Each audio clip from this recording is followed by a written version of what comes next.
Just set it up my new MacBook Pro computer.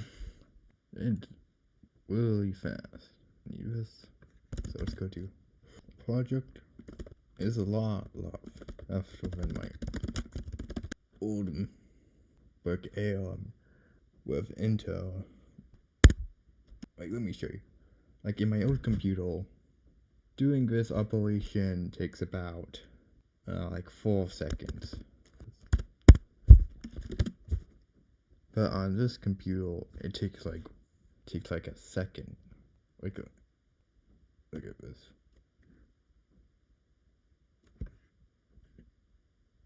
Do you see how fast that went? Now, as you can see, I don't have MPV installed because the binaries. How should I put this? Like it's only available on Intel, and even though I can download the Rosetta translator, I just don't want to. I'm trying to think about like ways to like compile it from source to make sure it's working.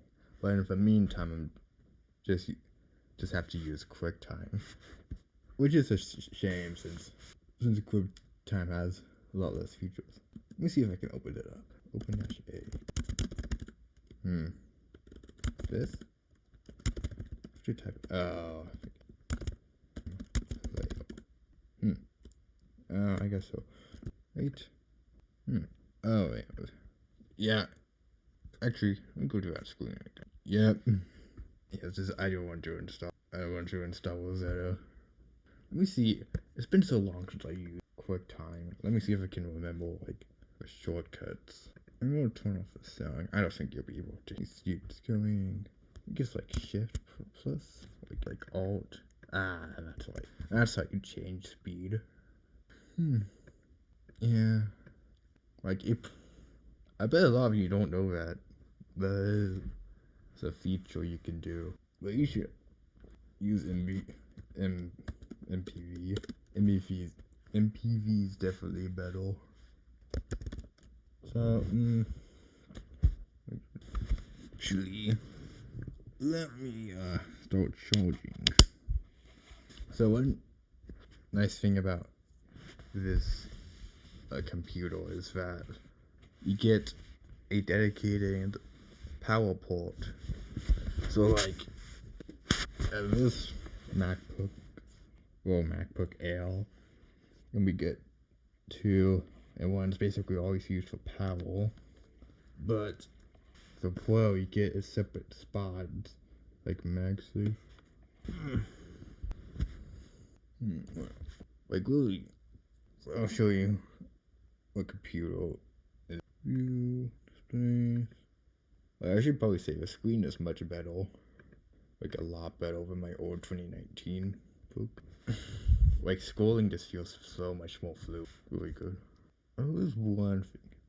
Oh yeah, I just remembered something. Is that so I have a module called AEFFmpeg, and that stores basically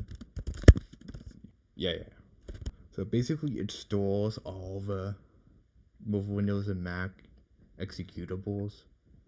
For Darwin, this one is actually Intel.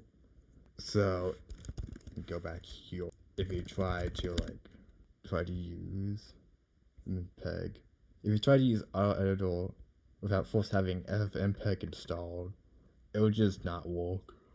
And I think there was a bug at one point. I think I'll pull it up actually.